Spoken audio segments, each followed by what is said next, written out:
भक्ति कर संतन संगा। अगर भक्ति की शुरुआत करनी है तो संत का साथ करना पड़ेगा।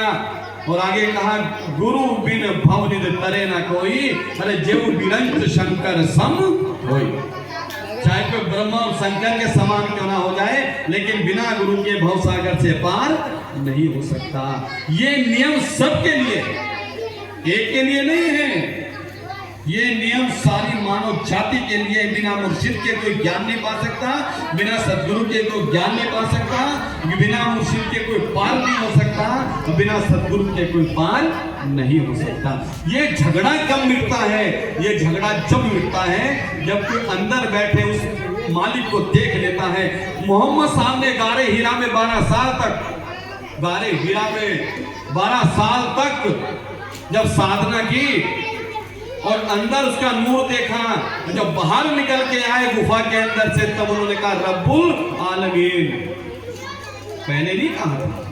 12 साल तक खुदा की इबादत की थी, उसके बाद कहा था रब्बुल आलमीन, कि रब तो सारे आलम में मौजूद है। और इसी बात को हमारे यहाँ पर गोस्वामी जी ने क्या कहा, जब अपने श्री गुरु चरणों में बैठ करके गुरु का ध्यान किया, अंदर बैठे प्रभु को देखा, तो उन्होंने कहा सिया राम मैं सब जग जानी, पर करहु प्रणाम जोरी जुग पानी। दोनों ने एक ही बात कही है। एक ने जग कहा, एक ने आलम कहा, एक ने रब कहा, एक ने राम कहा। आलम का मतलब भी तो संसारी है, जग का मतलब भी तो संसार है, रब का मतलब भी तो मालिक है, खुदा है, ईश्वर है, अल्लाह है, गाड़ है। और राम का मतलब भी तो वही है।